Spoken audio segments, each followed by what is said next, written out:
counsellor and 2 students, Joseph and Cara. First, you have some time to look at questions 1 to 5.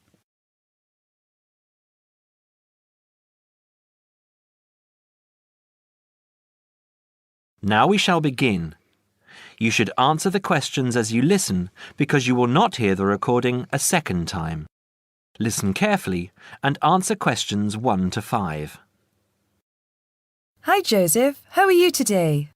Fine, thanks. And Cara, how are you? Good.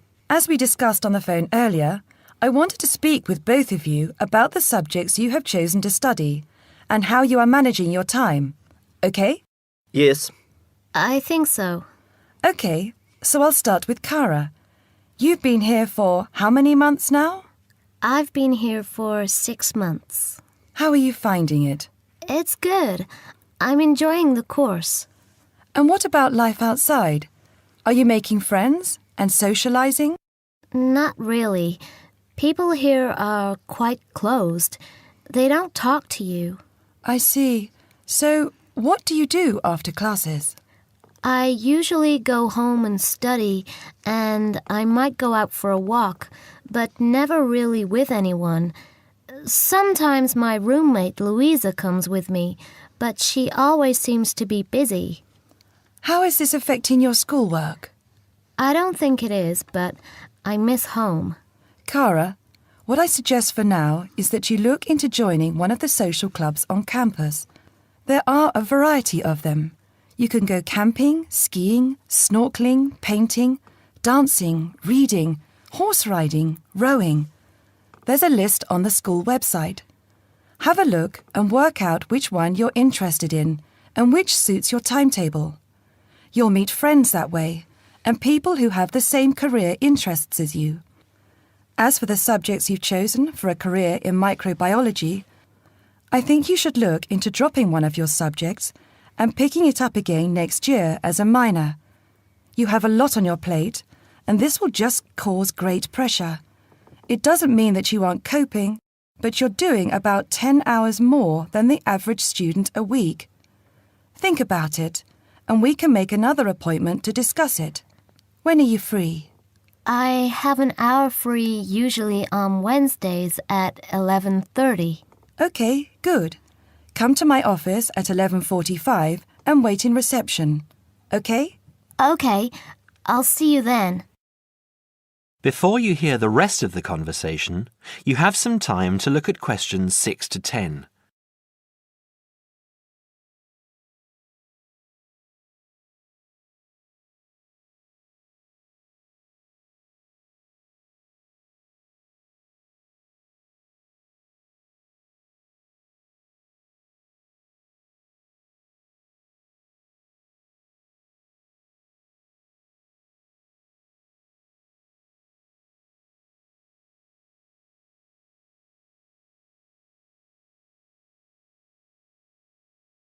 Now listen and answer questions 6 to 10. Joseph, how are you finding the university? I love it. It's very different from home. Life here is very much focused on study and also socializing through sport. People have been very friendly and curious about my culture. So, you've managed to integrate well? I think so. I've joined the rugby team, something I'd never thought I'd be interested in. And how are your studies going? I think I am doing well. I have a few assignments that need some work, but overall, I'm coping. That's good. I'm happy that you're enjoying the university, but remember, don't let your schoolwork get too far behind, because it will pile up, and before you know it, you will be late handing in work. You know that there's a penalty for handing in work late? No, I didn't. You would have been told at the start of the course, during orientation. I don't remember. You need to remember these things. They are very important. You might be an excellent student, but if you consistently hand in work late, you'll be penalised and you might end up losing your degree over it. That's a lot of years of work, okay? Yes, I'll remember that. And also remember that you have to attend 90% of your classes. So far, you have missed 5 tutorials. Be careful here. These could also cost you your degree. Is there any particular reason you missed these classes? I'd been training for our rugby match the night before and, well, we went out afterwards and I slept past my alarm clock. Joseph, I know this culture must be very different from where you come from, but please try and be a little more conservative with your time. I think maybe you should spend more time on your studies and less time on socialising. The subjects you've chosen are intensive. I want you to spend 3 hours a night studying before you decide to do anything else. I'll make an appointment to see you in a month and we can assess your progress. I'll give you my business card. All my contact details are there. Call me in 3 weeks to organise another meeting. Do you have any questions for me? No, none. OK, I'll see you in a month. That is the end of part 1. You now have half a minute to check your answers.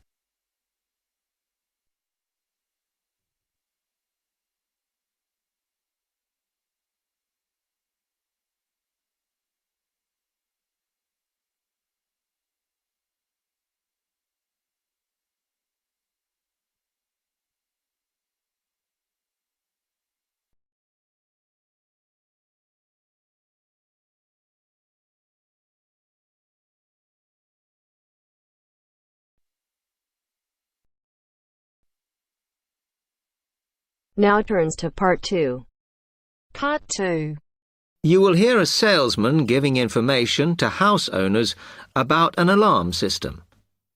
First, you have some time to look at questions 11 to 16.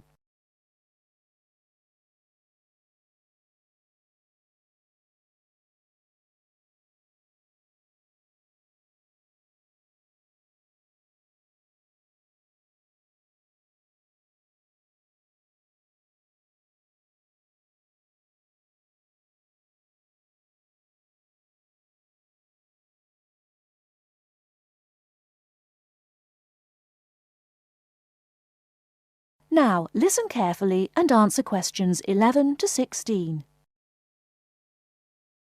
Thank you for inviting me to your residence meeting. My name is Martin Pugh from Safe Cell Alarms. I'm going to explain a little bit about home security, and I hope you'll all feel a bit better informed, and perhaps that you will even purchase one of the alarms we sell. It is all too easy these days for people to break into our homes. Did you know that 25% of all burglaries are committed by burglars breaking and entering via the back door? Even though it is locked, it is still relatively easy for someone to gain entry. And there are parts of our house that we think are not vulnerable because they look inaccessible. But they're not.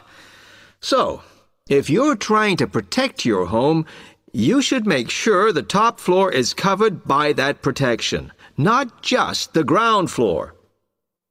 We believe that the only way to secure your property is by having an alarm fitted. Just having the alarm on the outside can put burglars off, and we also recommend that you warn them about the alarm. To do this, we suggest you stick a sign in the front window of the house so it can be seen clearly. This alone should be enough to dissuade a burglar before they start. Now, our company has a range of alarms on offer, and I brought several along for you to see tonight. But let me just explain a few things about them. First of all of our alarms are highly visible. They're colored red, and on the underneath, there is a blue light, which you can see whether they are switched on or not. This acts as a deterrent to burglars who can see it as an active alarm system. Like most systems, our alarms are very sensitive, so you do need to look after them. You may be surprised to hear that a cat can often slink around unnoticed under the infrared beams, but a spider crawling across them will set them off. Also, our system is a little different from some. Most companies offer an option that connects their alarms to the police station. All our alarms have an automatic link to our company office. This means we can deal with a situation promptly and can sort out any alarms that have gone off by mistake. Before you hear the rest of the talk, you have some time to look at questions 17 to 20.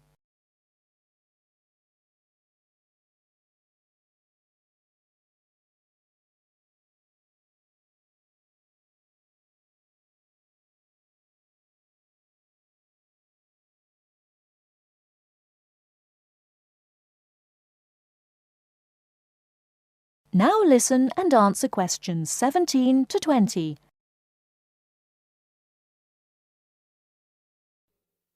Okay, let me tell you about the installation of our alarms.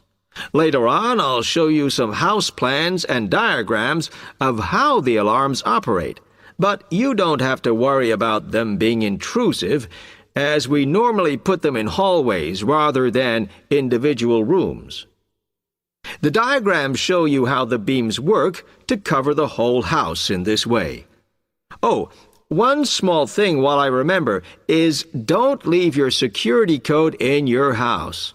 A lot of people keep it in the kitchen or their study, but we suggest you leave it with a neighbor so that if there is a break-in, the burglars can switch the system off. Now, regarding the practical aspects of installation, I know that many of you are out all day, and I'm afraid we don't install the alarms at weekends. But we do offer a service where we can fit the alarm system in the evenings for you. But we do charge a little bit extra for that. Finally, we do offer a range of systems, so I suggest you look at the leaflets on our prices. And please don't be put off from investing in a more sophisticated system to protect your home, as we do allow you to set up a monthly payment if it's too much in one go. Okay, now if you'd like to come forward.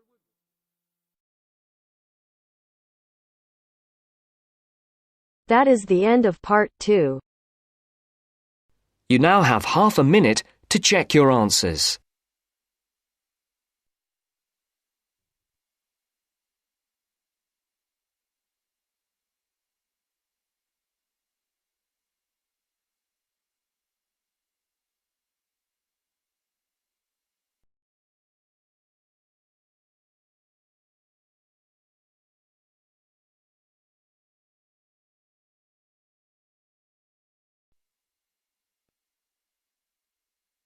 Now turns to part 3. Part 3. You are going to hear a lecture. First, you have some time to look at questions 21 to 25.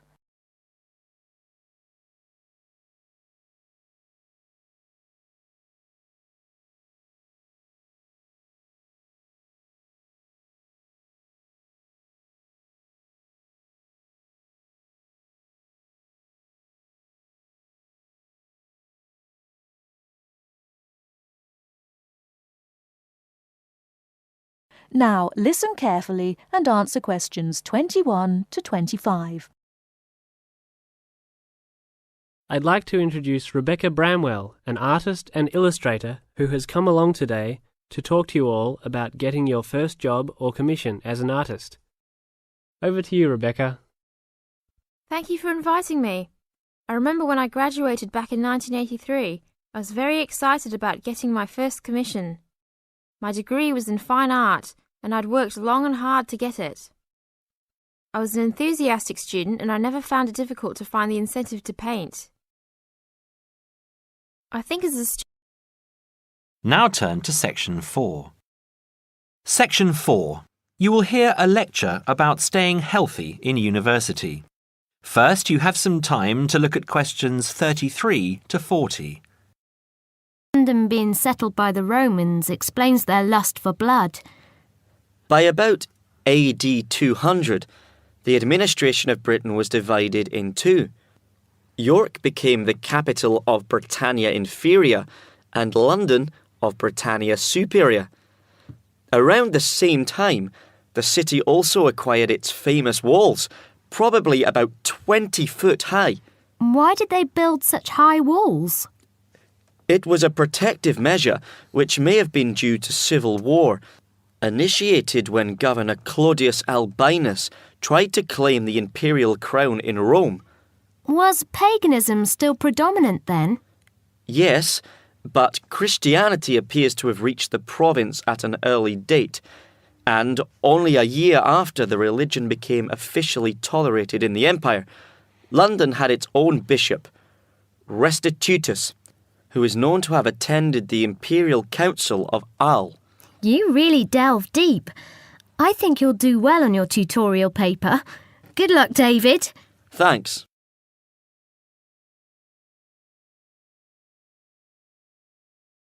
Good morning all. Welcome to our regular lecture on health issues. This series of lectures is organised by the Students' Union and is part of an attempt to help you stay healthy while coping with study and social life at the same time. It's a great pleasure to welcome back Ms. Mary Kirk, who is a professional health advisor and physical education officer. Thank you, Peter, for the introduction. It's a pleasure to be back. Today we're going to discuss the benefits of exercise. University life is hectic and stressful. It also involves a lot of sedentary work, that is, sitting for many hours at a time. What I'd like to focus on is how to approach exercise, not only from the aspect of health benefits, but also as a form of stress relief. I know it's hard to organise your time around studies and socialising, but you can socialise while exercising. If you have an hour free in the morning, afternoon or evening, it would be a good idea to get together with your friends and create a sports team. Before you hear the rest of the talk, you have some time to look at questions 26 to 30.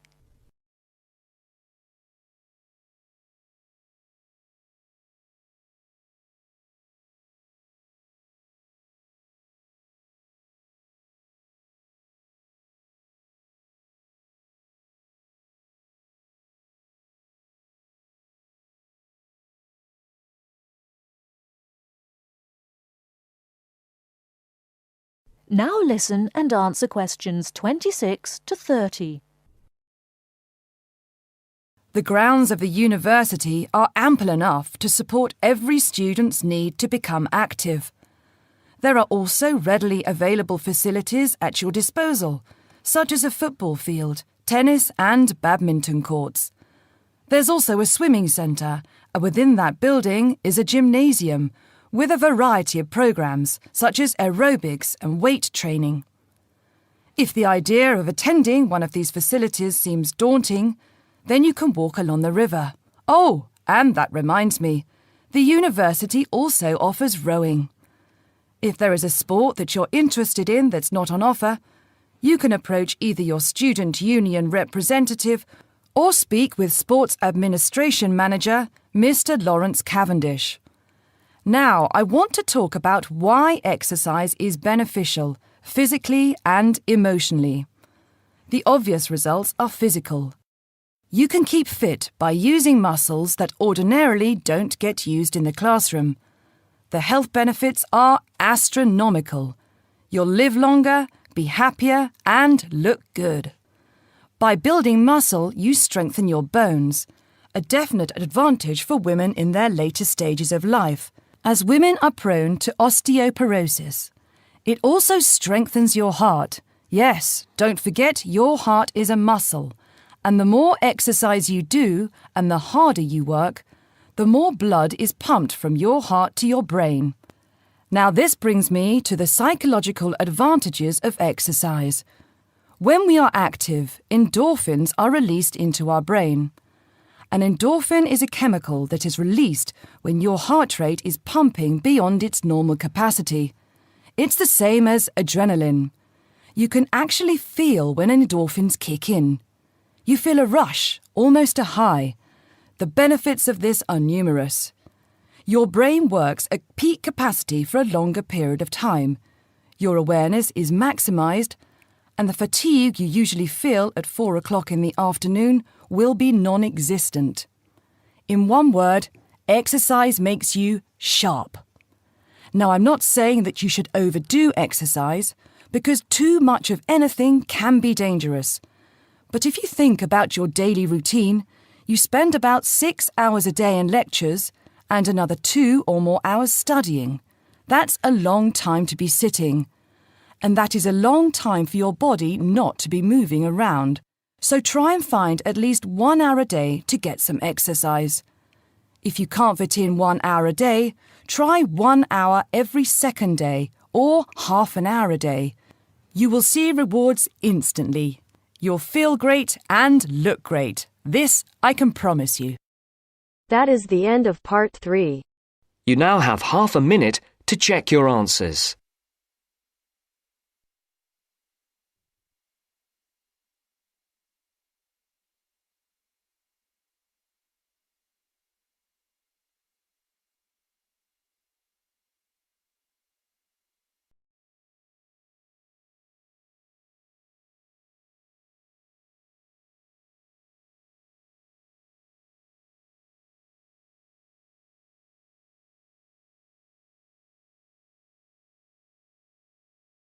Now turns to part 4. Part 4. You are going to listen to a lecture on language learning. First, you have some time to look at questions 31 to 40.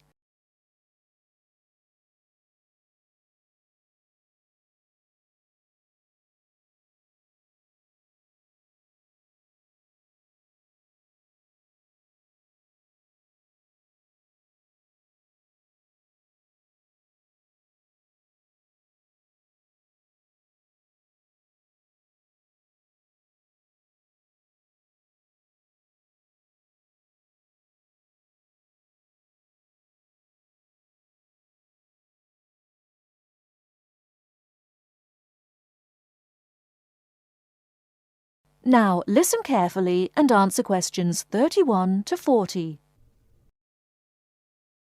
This is the first in our series of lectures on language learning.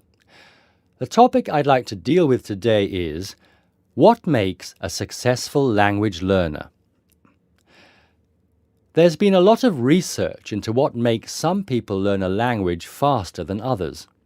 In this lecture, I'll summarize the main findings of the research into the subject.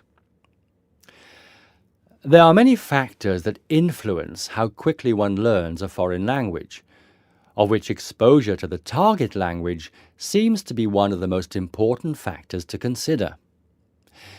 It's this factor which determines the speed of learning a language, especially among those people who learn a foreign language outside the classroom. There are more people who did not learn a second language or a third language in the classroom, and I think that understanding how learners successfully learn languages without the help of a teacher can provide us with the key to how to become a successful language learner. Let's look then at the characteristics of a successful language learner. Motivation seems to be one of the key factors. Research into motivation has identified two main types: instrumental motivation and integrative motivation. Instrumental motivation is the kind of motivation that encourages people to learn a language for practical reasons, such as getting a job or passing an examination.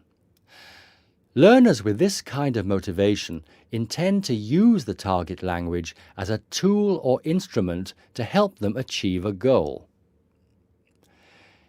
Integrative motivation is what encourages learners to learn a language in order to communicate and socialize with others who speak the language. The primary aim for learners with integrative motivation is to use the language to integrate and identify with the community that uses the language. Immigrants, or people who are married to speakers of another language, are motivated in this way. Although most people have mixed motivation, research into language learning and acquisition suggests that integrated motivation produces much better results and is an important characteristic of successful language learners. Personality is another important factor in language learning.